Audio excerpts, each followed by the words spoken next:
People often ask how love can turn into silence.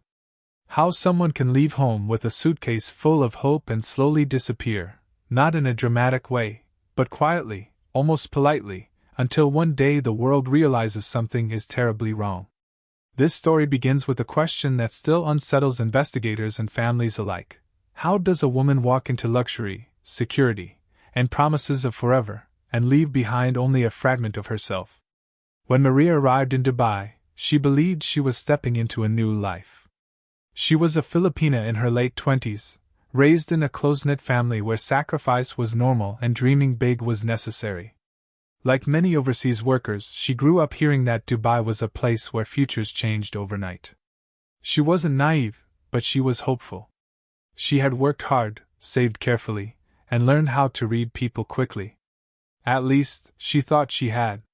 She met the Sheikh months earlier, not in a dramatic or glamorous way, but through a friend's introduction. He was older, wealthy, calm, and deliberate in how he spoke. He never rushed conversations. He listened. He remembered small details. That alone made him feel different. In a world where men often promise too much too quickly, his patience felt like respect. When he spoke about family, about tradition, about responsibility, Maria felt seen, not dazzled. The relationship moved quietly. No public displays. No social media posts.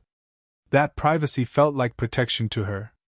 He explained that his life required discretion. Powerful families, complicated dynamics, expectations that outsiders wouldn't understand. Maria accepted this explanation because it fit the image he presented, a man burdened by status, not empowered by it. And when someone speaks softly about power, it can sound like humility. When he invited her to stay at his mansion, it felt like a turning point. Not just a step forward, but a commitment. The mansion was on the outskirts, away from the city noise, surrounded by high walls and controlled gates. It was beautiful in a way that didn't need to show off. Marble floors, wide halls, quiet rooms that echoed when you walked. Maria told her sister it felt unreal, like she was visiting someone else's life. Yet even in beauty, small discomforts appeared.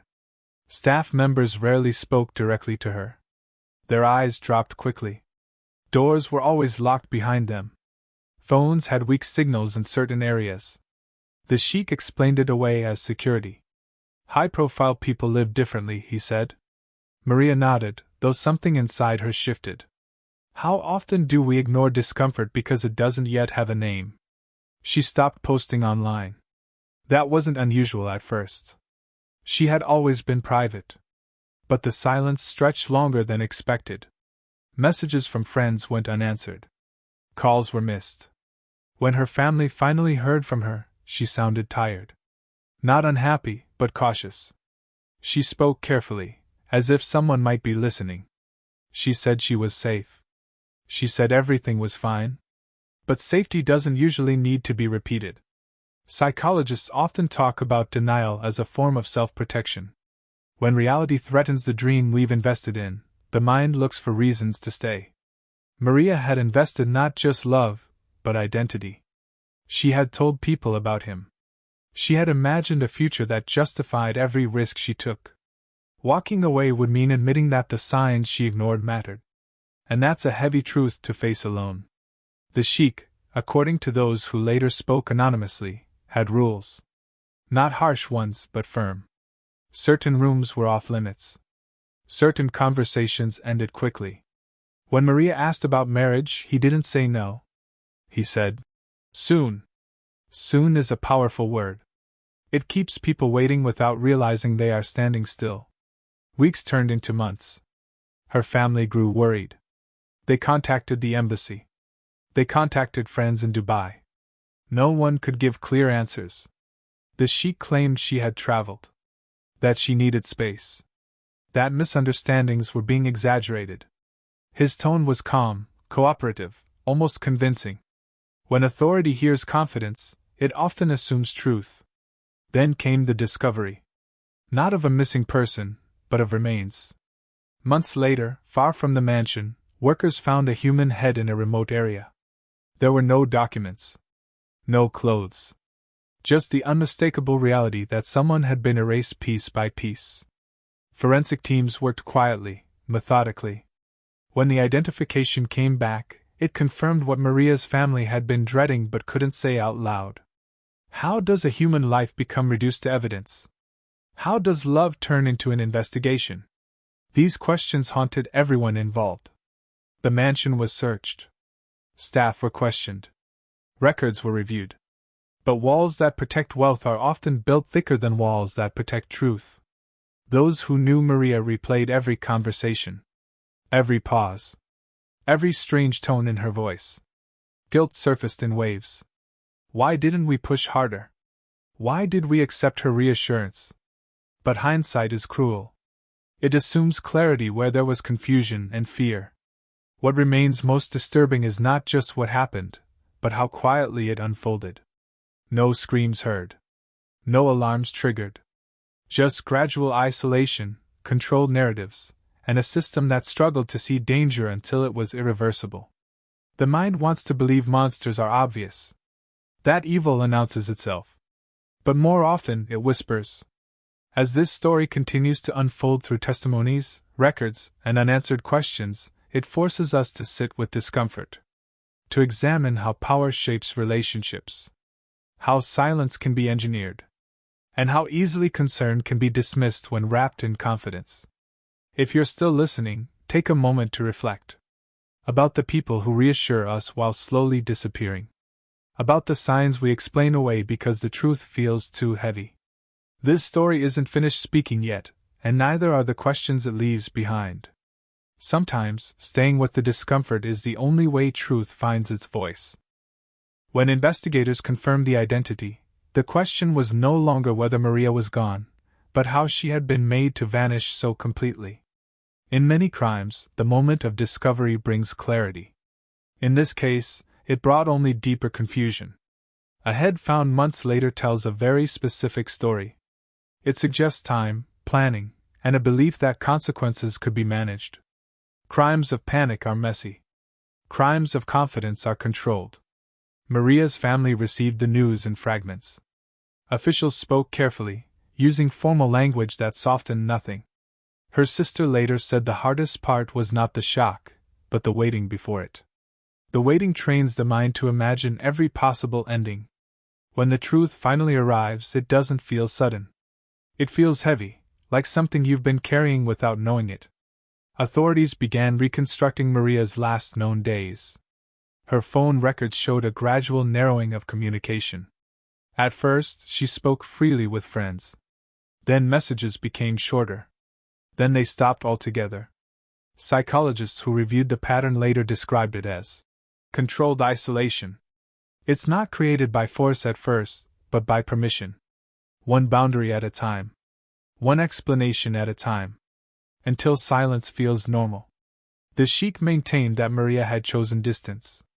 He described her as emotional, overwhelmed, in need of space. These descriptions were subtle, almost sympathetic.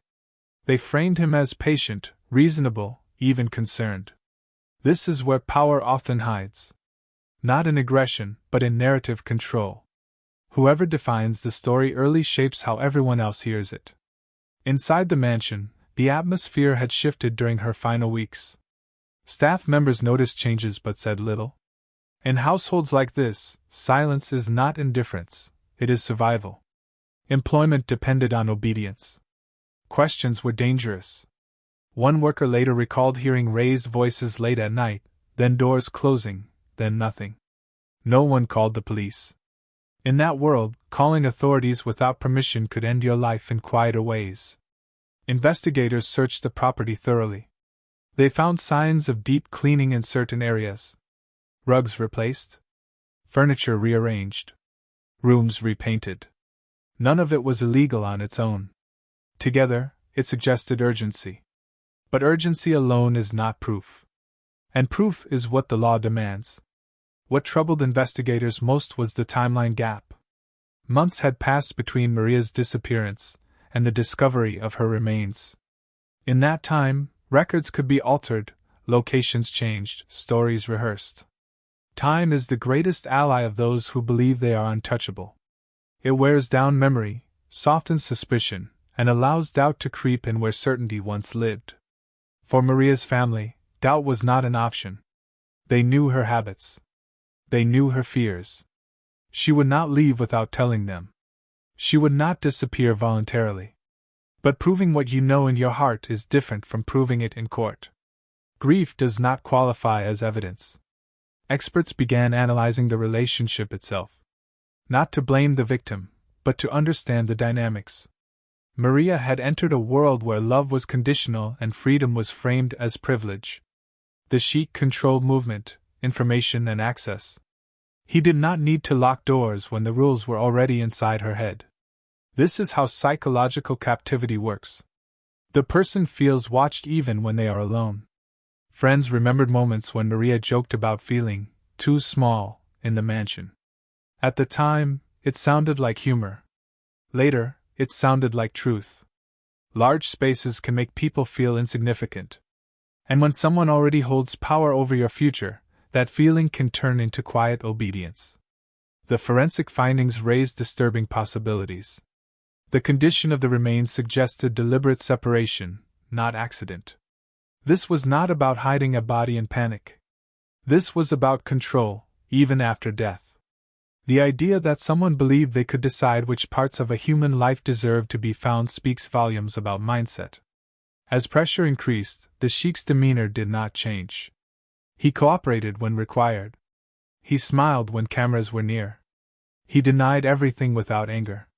This calm unsettled investigators more than rage ever could. Anger leaks emotion. Calm suggests rehearsal. Public attention began to grow, but carefully. In places where influence runs deep, stories do not spread freely. Some outlets avoided names. Others softened language. Words like alleged and unclear filled the space where outrage should have been. Maria's story risked becoming just another rumor unless someone kept pushing. Her family refused to let that happen. They spoke to anyone who would listen. They repeated her name. They described her laugh, her plans, her stubborn hope. Humanizing her became an act of resistance. Because systems are more comfortable handling cases than people. People demand accountability. There is a moment in every investigation where facts stop moving forward and emotions take over. This was that moment. Evidence existed, but not enough.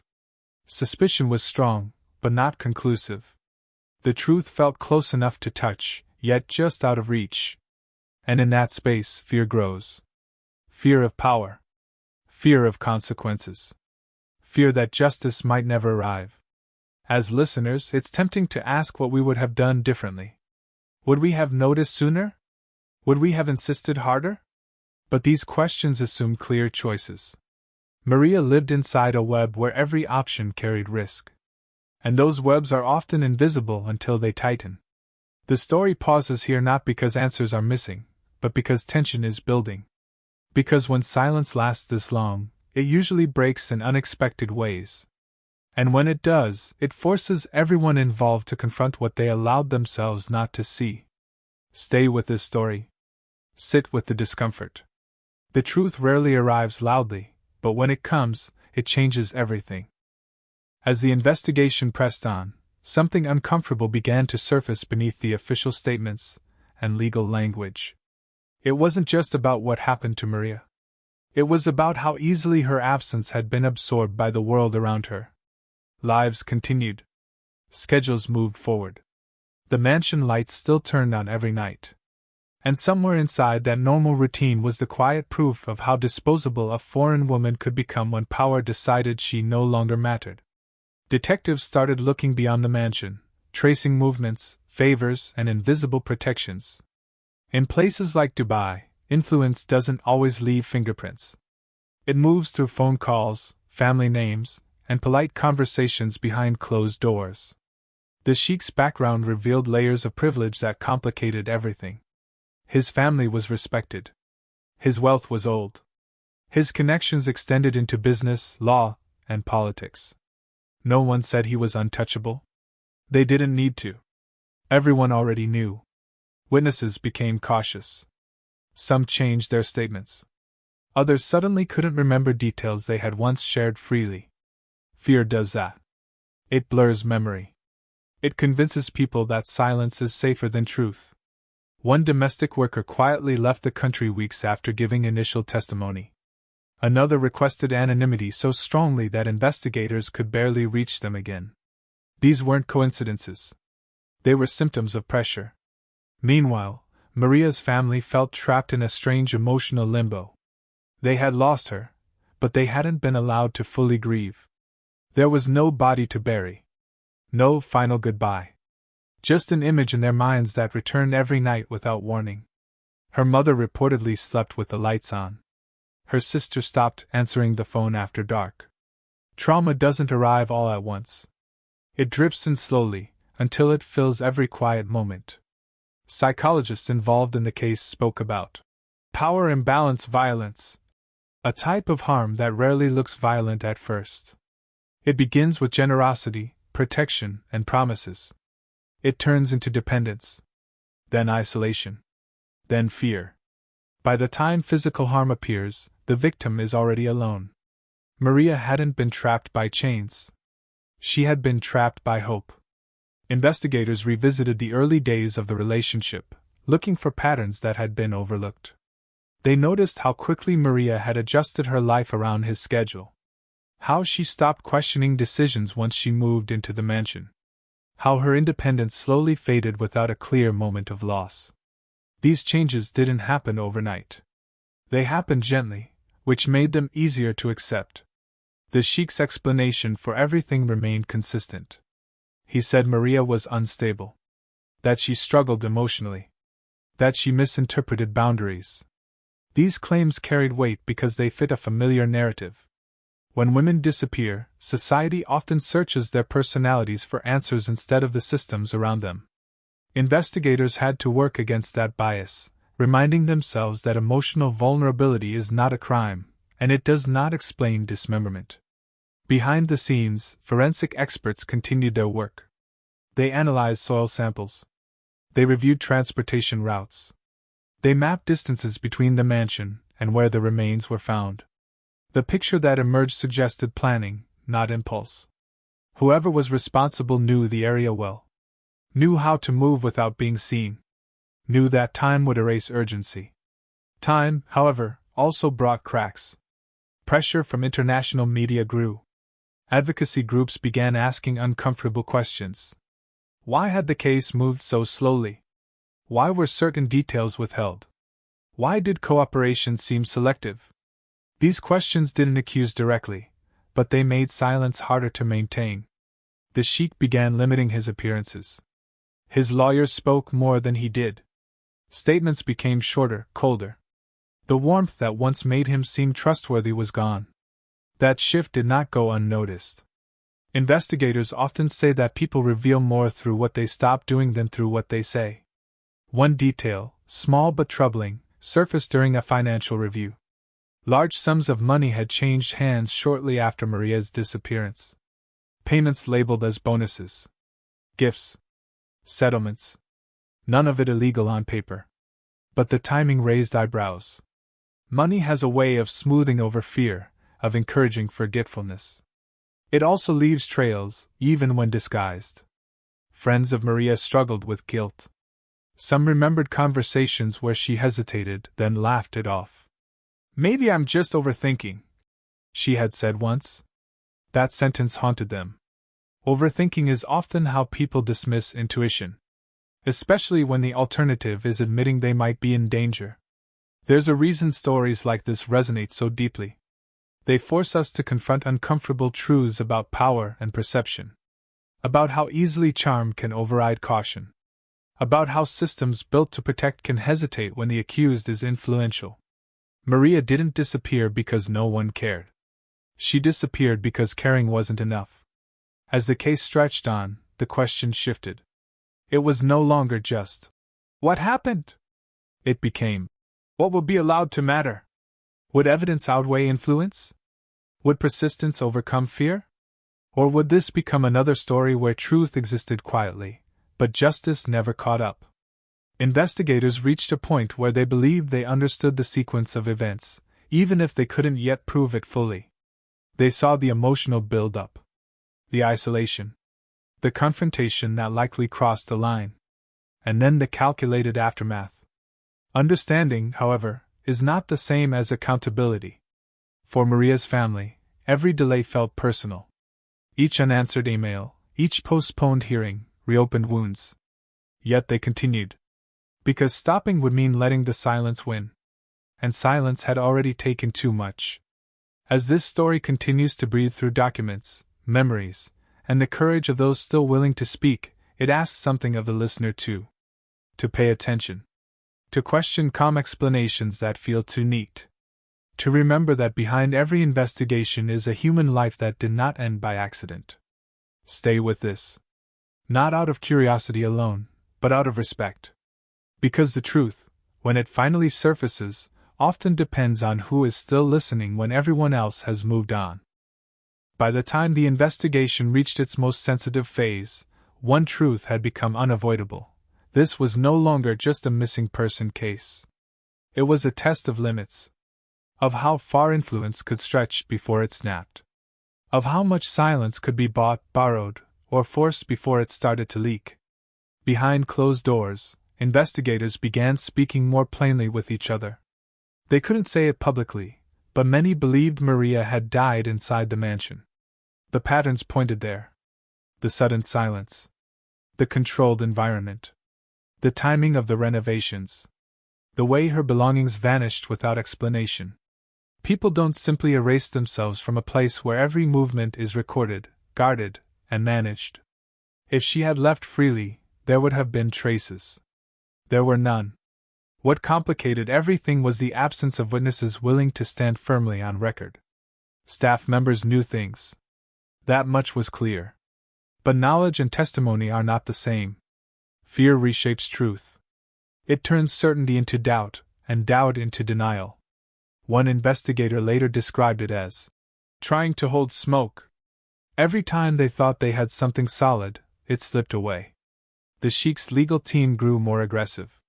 Requests for documents were delayed. Interviews were rescheduled repeatedly. Every interaction became formal, filtered, precise. This wasn't panic. It was strategy.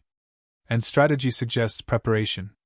The longer the process dragged on, the more the emotional urgency faded from public view. That, too, worked in his favor. Maria's family felt that shift deeply. At first, people called every day. Journalists asked questions. Officials expressed concern. Then, slowly, the calls became less frequent. New stories replaced hers. Attention moved on. For families of victims, this is often the second loss. Not the death itself, but the realization that the world's patience is shorter than their grief. Yet something inside the investigation refused to go quiet. A senior forensic analyst revisited the evidence, not looking for new facts, but for overlooked meaning. One detail stood out: the deliberate nature of the separation of remains. This was not random violence. It carried intent. Control. Almost symbolism. It suggested anger that wanted to dominate even after life had ended. Psychologists consulted on the case spoke about a specific mindset often found in perpetrators who hold extreme power. They don't see people as equals. They see them as extensions. Possessions. When those possessions resist, the response isn't always loud. Sometimes it's cold, final, and disturbingly calm. Maria had begun to resist. That much was becoming clearer through recovered messages and witness recollections. She had asked harder questions. Pressed about her future. About independence. About going home to visit family. These were normal requests in a healthy relationship. In an unbalanced one, they can be seen as threats. One recovered message, sent but never delivered, haunted investigators. It was short. Just a few words. "I don't feel safe anymore." There was no dramatic explanation. No accusation. Just fear. Quiet and direct. It was the kind of message people send when they don't want to alarm anyone, but also don't want to stay silent. It arrived too late to change anything. Inside the mansion, life had continued with unsettling normalcy. New routines replaced old ones. Rooms were reassigned. Staff rotated. The space adapted, as large homes do. Walls don't remember what they witness. People do. And those memories don't fade easily, no matter how much paint covers them. Pressure from outside the country increased. International observers began questioning the lack of progress.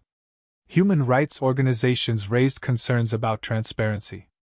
These weren't accusations, but they created discomfort. Discomfort is dangerous for people used to control.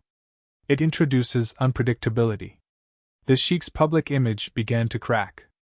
Not dramatically, but subtly. Invitations declined. Partnerships paused.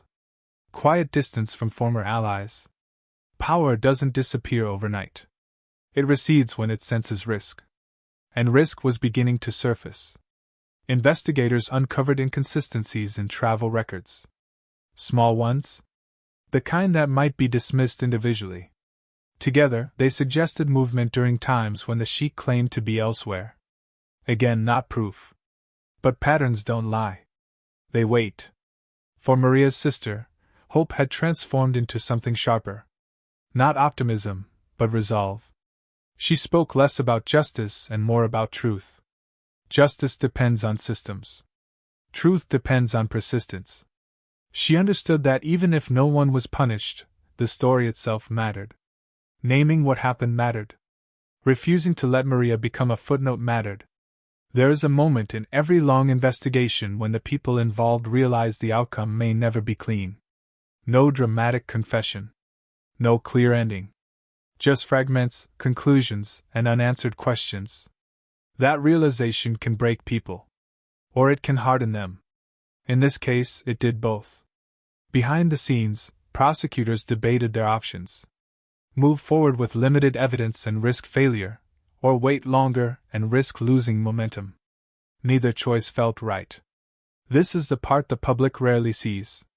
The weight of deciding when enough is enough, knowing that a wrong move could close the door forever. As weeks passed, one final development began to take shape. Quietly. Without press releases or headlines. A person who had stayed silent for a long time had started asking questions of their own. Questions about protection. About safety. About what would happen if they spoke. Fear can keep people quiet. But fear can also change direction. And when it does, it rarely announces itself. If you're still here, listening closely, consider what it takes for silence to break. How much pressure builds before someone decides the risk of speaking is smaller than the cost of staying quiet. This story hasn't reached that moment yet, but it's moving toward it. And when it arrives, it won't just reveal what happened to Maria. It will reveal what power couldn't fully erase. The person who began asking questions did not do so dramatically. There was no sudden confession, no urgent phone call in the middle of the night.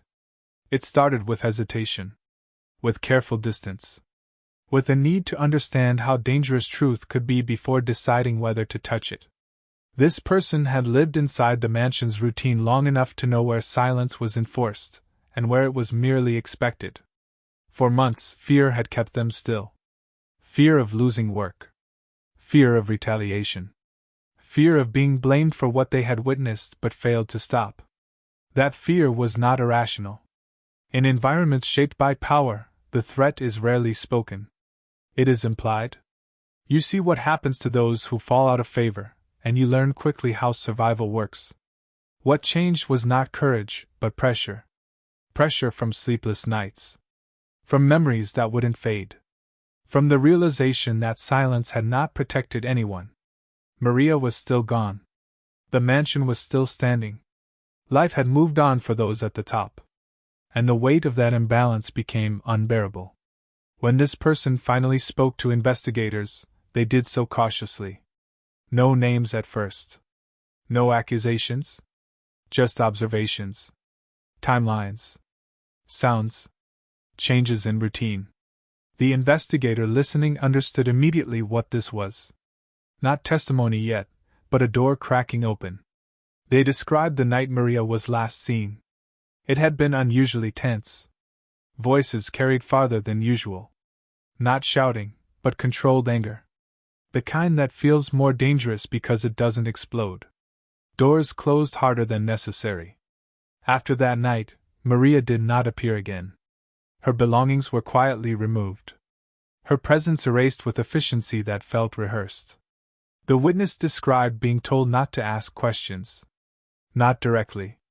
Just through looks. Through reassignment. Through silence that felt heavy. In places like that, instructions don't need words. Everyone understands what obedience looks like. Investigators listened carefully. They did not interrupt. They did not promise anything they couldn't deliver. They knew trust was fragile here. One wrong word could shut this down completely. So they let the story unfold at its own pace. The witness spoke about cleaning orders that didn't make sense. About areas of the house that were suddenly restricted. About items discarded without explanation. None of it proved a crime on its own. But together, it filled gaps that had haunted the case for months. What struck investigators most was the emotional tone. The witness did not speak with anger. They spoke with regret. Regret for not doing more. For not leaving sooner. For convincing themselves that staying quiet was neutral. It never is. This kind of testimony rarely makes headlines, but it changes everything behind the scenes. It shifts probability. It strengthens theories. It gives prosecutors something they can build around, even if carefully. It also introduces risk. Once one person speaks, others begin to wonder if they should too. The Sheikh's behavior subtly changed again. He became more guarded. Less visible. Meetings were cancelled. Travel plans adjusted. These weren't signs of guilt in a legal sense, but they were signs of awareness. He knew the atmosphere was changing. That the quiet certainty he relied on was no longer guaranteed. Legal experts involved in the case described this phase as the most dangerous. Not because violence was likely, but because desperation breeds mistakes.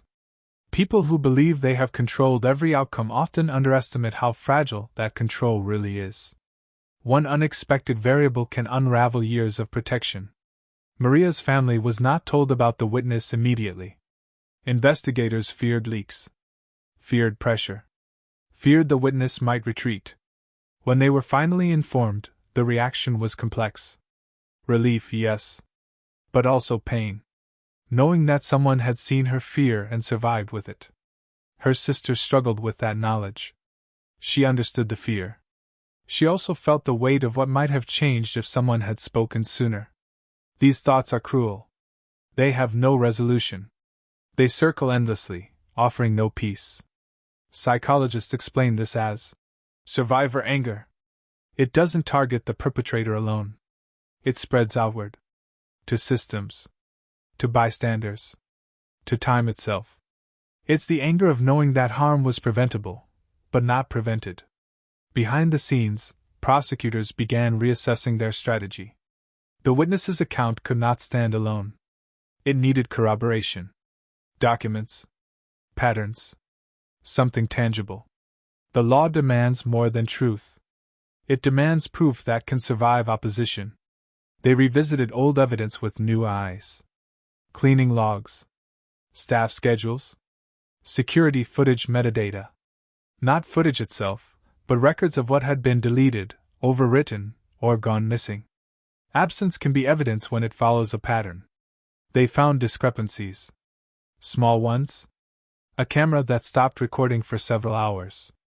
A backup system that failed without explanation. Maintenance reports filed retroactively. These weren't smoking guns, but they were cracks. And cracks let light in. The Sheikh's legal team responded aggressively. They challenged the credibility of unnamed witnesses. They questioned motives. They emphasized the lack of direct evidence. This is a familiar tactic. When facts are inconvenient, attack the storyteller. But something had shifted. Investigators were no longer working in isolation. International attention had made quiet dismissal harder. Every move was being watched more closely. Delays were questioned. Decisions scrutinized. For the witness, fear returned in waves. They asked about protection. About relocation.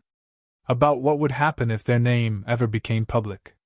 Investigators could offer some assurances, but not certainty. There is no absolute safety when power is involved. Only calculated risk. Still, the witness continued. Slowly. Carefully. Adding details. Correcting timelines. Answering questions they had once avoided.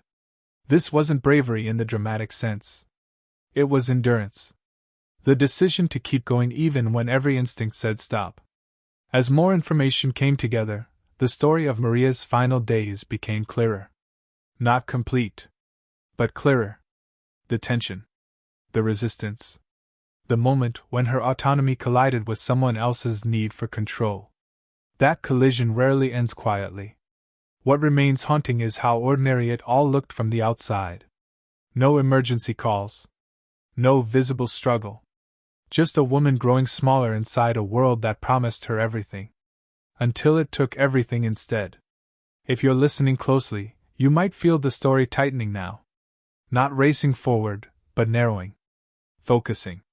The space for denial is shrinking. The silence that once protected power is starting to feel unstable. Stay with this moment. This is where truth begins to test its strength. Not in headlines or verdicts, but in the fragile decision of one person choosing to speak, knowing it may cost them more than silence ever did. As the witness continued cooperating, investigators became increasingly careful about how they moved forward. This was no longer just about collecting information. It was about protecting a fragile human decision. Once someone steps out of silence, even quietly, they become vulnerable in ways they may not fully understand at first. Every delay, every procedural pause, felt dangerous. Not because of what was happening, but because of what could happen. The witness described something that had not been mentioned before. A moment that, at the time, felt small.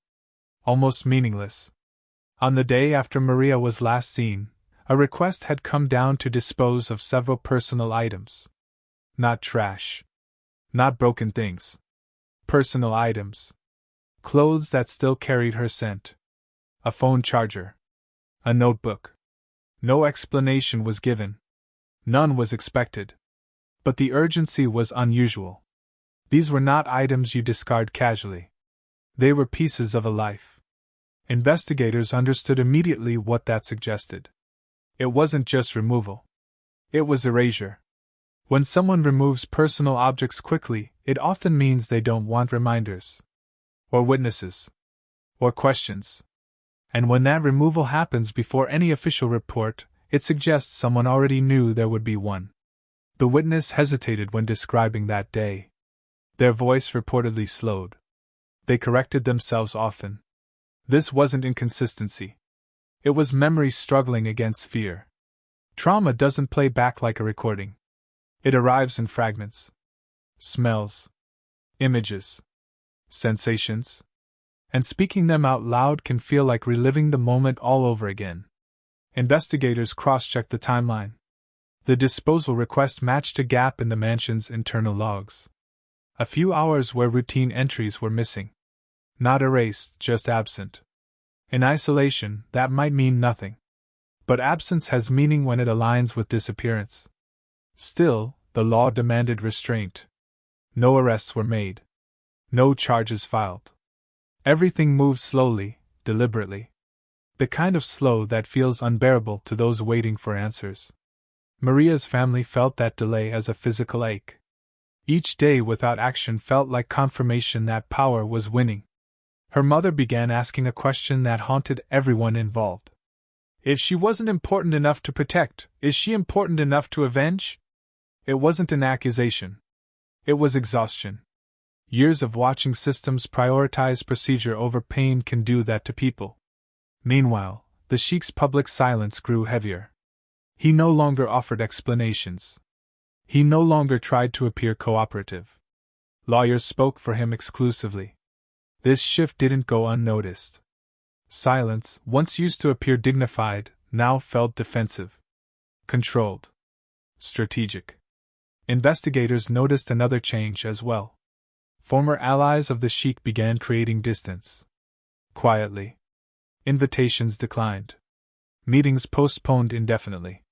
Power is often sustained by proximity. When people start stepping back, it signals concern. Not moral concern necessarily, but practical fear. No one wants to be standing too close when something collapses. Behind the scenes, pressure mounted on prosecutors. International observers wanted movement. Advocacy groups demanded transparency. The case had become symbolic. Not just of Maria's death, but of whether justice could exist where influence was deeply rooted. Prosecutors debated a difficult option. Bringing the witness forward formally would strengthen the case, but it would also expose them. Protection programs existed, but they were not foolproof. And once a name enters a legal record, it can never truly be taken back. This decision wasn't just legal. It was ethical. The witness struggled with this reality. They asked questions that had no good answers. What if nothing comes of this? What if I lose everything and he loses nothing? These fears were valid. History offered plenty of examples where truth-tellers paid the highest price. Psychologists involved in the process warned of something else. The longer this dragged on, the heavier the psychological toll would become. Carrying knowledge like this can erode a person from the inside. Guilt turns into anxiety. Anxiety into paranoia. Silence into self-blame. Speaking helps, but it also reopens wounds. As evidence continued to accumulate, a clearer picture of Maria's final emotional state emerged. Messages recovered from backup servers showed she had been planning to leave. Quietly. Carefully. She had asked about flights. About temporary housing. About how to retrieve documents without confrontation. These were not the actions of someone unstable. They were the actions of someone afraid. Fear changes behavior. It makes people cautious.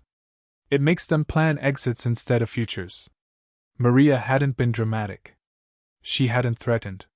She had simply tried to reclaim control over her own life. For someone accustomed to absolute authority, that can feel like betrayal. Investigators believe the confrontation that followed was not intended to end the way it did. But intent does not determine outcome. Control, once challenged, can escalate quickly. And when power feels cornered, it doesn't always respond rationally. What happened after is harder to reconstruct. There are gaps that may never be filled completely. Decisions made in panic. Orders given quietly. People doing what they believed they had to do to survive their environment. The truth is likely shared across multiple minds, none of which hold it fully on their own. Maria's sister received another call late one evening. This time, it wasn't an update. It was a question. Would she be willing to speak publicly again? Would she be willing to risk saying too much? She paused before answering. She had already given so much of herself to this process. But she also knew that silence had limits. She agreed. Not because she believed it would guarantee justice, but because silence felt heavier than risk. Because Maria deserved to be more than a case file. She deserved to be remembered as someone who tried to leave, who sensed danger, who trusted the wrong person in a world that made it easy to do so. As the story narrowed further, investigators prepared for a moment they knew was coming. A moment where decisions would need to be made. Lines crossed. Names spoken aloud. Once that happens, there is no going back. The balance between power and accountability shifts permanently. If you're still listening, this is the space where everything feels suspended. Where outcomes haven't landed yet, but momentum is undeniable. Where truth is no longer hidden, just waiting for the moment it can no longer be contained. Stay with this pause. These are the moments that decide whether a story ends in silence, or whether it finally forces the world to look directly at what it tried so hard not to see. The decision to move forward changed the atmosphere immediately. Not in ways the public could see, but in the tension behind every closed door. When prosecutors commit to action, even cautiously, power senses it. Conversations become shorter. Movements become calculated. The illusion of control starts to crack, not loudly, but internally. The witness was formally brought under protection. Limited, imperfect, but real. They were relocated quietly, removed from familiar routines, separated from everything that once felt stable. Safety came at the cost of identity. This is the price many truth-tellers pay. They survive, but they do not return to who they were before. That sacrifice rarely makes headlines. With formal testimony now secured, investigators reassembled the case from the ground up. Not to rush, but to make sure nothing could be dismissed as coincidence. They layered timelines, matched statements, compared behaviors. The story that emerged was no longer theoretical. It had shape. It had sequence. It had motive. Maria's attempt to leave became central. Not just emotionally, but legally. It explained escalation. It explained urgency. It explained why control would suddenly tighten instead of loosen. For people accustomed to dominance, loss of control feels like humiliation. And humiliation can be dangerous when paired with entitlement. Prosecutors focused on what they called behavioral aftermath. Not what happened in the moment, but what followed. The cleaning. The disposal. The altered schedules. The restricted access. Innocent people react to tragedy with shock. Guilty people react with management. Everything that followed Maria's disappearance pointed to management. Still, there was a line they hadn't crossed yet. Naming the Sheikh publicly as a suspect. That line carried consequences beyond the case itself. Diplomatic pressure. Legal retaliation. Media storms. Once crossed, there would be no quiet resolution. Only confrontation. Maria's family was informed that the case was approaching a critical phase. No promises were made. Only honesty. That honesty hurt more than false hope ever could. They were told the outcome was uncertain. That even strong cases can fail when power resists. But they were also told something else. That Maria's voice was no longer lost. It had entered the record. Permanently. Her sister described feeling two emotions at once. Relief and fear. Relief that the truth was finally being spoken out loud. Fear that speaking it might provoke something darker. This is the paradox families live with. Wanting justice, but fearing the cost of demanding it. The Sheikh's response was swift and calculated. Legal filings challenged jurisdiction. Claims of defamation surfaced. Warnings were issued to media outlets. This wasn't a defense of innocence. It was an assertion of dominance. A reminder that he still had reach. But something had shifted in the broader environment. The quiet confidence that once surrounded him was gone. Associates distanced themselves further. Conversations that once happened easily now required intermediaries. Power does not vanish instantly. It erodes when people sense liability. Investigators noticed another subtle change. Internal cooperation improved. Requests that once stalled were suddenly answered. Files that had been difficult to access became available. This didn't happen out of moral awakening. It happened because risk calculations changed. Institutions protect themselves first. For Maria's mother, time moved strangely. Some days passed in a blur. Others stretched endlessly. She kept Maria's room exactly as it was. Not out of denial, but out of defiance. As long as her space remained, Maria remained more than evidence. Experts involved in the case warned of one final danger. When people with influence feel cornered, they sometimes attempt to rewrite history completely. To discredit witnesses. To shift blame. To create alternate narratives loud enough to confuse truth. Preparing for that became part of the strategy. The witness understood this risk deeply. They were warned that their credibility would be attacked. Their past examined. Their motives questioned. This is how power responds when it can no longer deny facts. It attacks people. Despite this, the witness did not withdraw. They clarified statements. They corrected details. They stayed consistent. Consistency is powerful. Lies change shape. Truth rarely does. As pressure mounted, a quiet deadline approached. Not an official one, but a practical one. A point where prosecutors would either act or lose momentum. That moment carried enormous weight. Careers. Reputations. Diplomatic relationships. All balanced against one woman's life. Maria's story had become larger than itself, but it never stopped being personal. At its core, it remained about a woman who trusted someone, sensed danger, and tried to leave. About what happens when autonomy meets entitlement. About what silence costs. As listeners, this is where tension tightens the most. Where everything feels on edge. Where outcomes are close enough to imagine, but not yet real. The truth is pressing forward, but power is pushing back. Stay with this moment. Because what happens when those forces collide will decide whether Maria's story becomes a warning quietly remembered, or a truth that refuses to disappear. The moment everyone had been preparing for arrived without ceremony. No dramatic announcement. No flashing lights. Just a series of documents filed, signatures placed carefully, and decisions made in rooms where emotion was deliberately kept out of sight. This was how accountability began in this case. Quietly. Carefully. Almost reluctantly. Prosecutors moved forward knowing the risks. They knew the evidence was strong but not perfect. They knew influence could still bend outcomes. And they knew that once action was taken, there would be no undoing it. But they also knew something else. Doing nothing had already cost too much.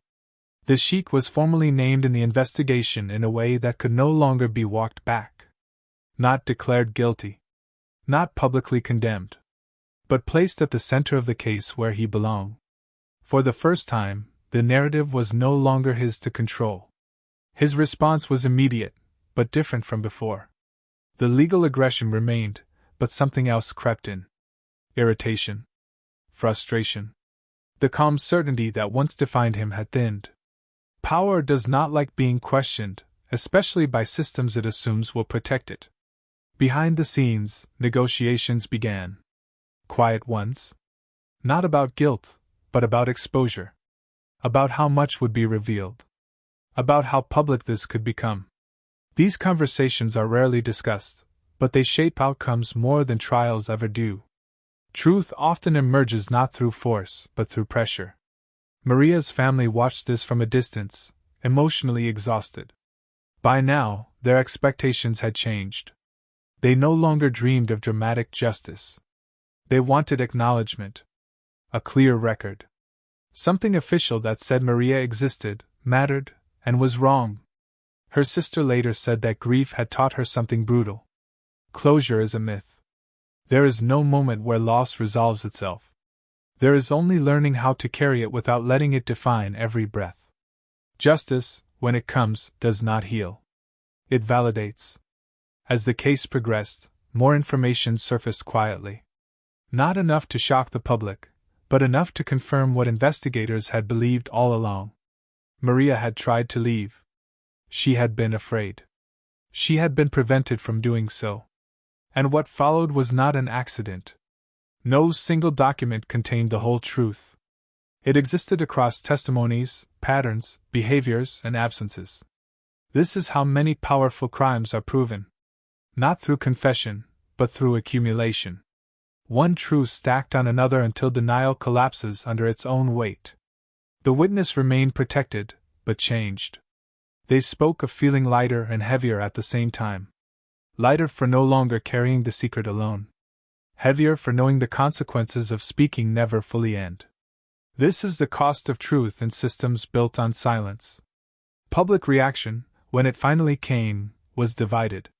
Some questioned the timing. Others questioned motives.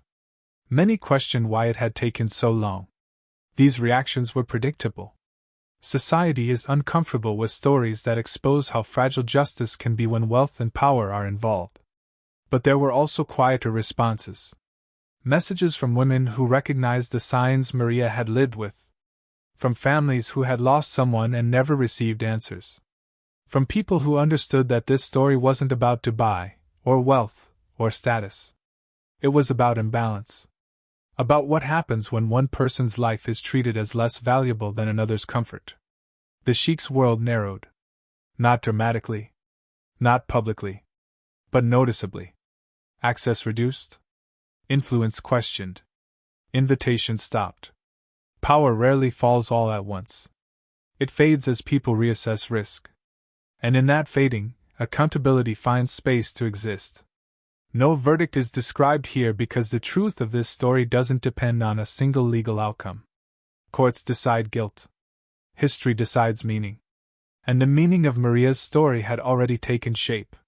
She was not reckless. She was not unstable. She was a woman who trusted, adapted, and then sensed danger. She tried to leave quietly, the way many people do when they are afraid of making things worse. That instinct, tragically, did not save her. What her story exposes is uncomfortable. That love can be used as leverage. That protection can be conditional. That silence often benefits the powerful far more than the vulnerable. And that justice is not automatic. It has to be demanded, sometimes for years, by people who are already broken by loss. Maria's mother still keeps her room untouched. Not because she expects her to return, but because memory is resistance. Because forgetting would feel like another disappearance. In that room, Maria remains whole. Not reduced to evidence. Not fragmented by violence. For investigators, this case became a reminder of why persistence matters. Of why discomfort is necessary. Of why stories like this must be followed all the way through, even when the path is slow and uncertain. And for those listening, there is something quietly asked of you. To pay attention when someone grows distant. To take unease seriously, even when explanations sound reasonable. To question systems that move slowly when urgency is clear. To remember that silence is rarely neutral. This story does not end with certainty or satisfaction. It ends with awareness. With the understanding that truth often arrives imperfectly, but it still arrives. And when it does, it changes how we see power, love, and the cost of ignoring fear. If you've stayed with this story, you've done more than listen. You've witnessed. And sometimes, witnessing is the first step toward making sure silence never gets the final word.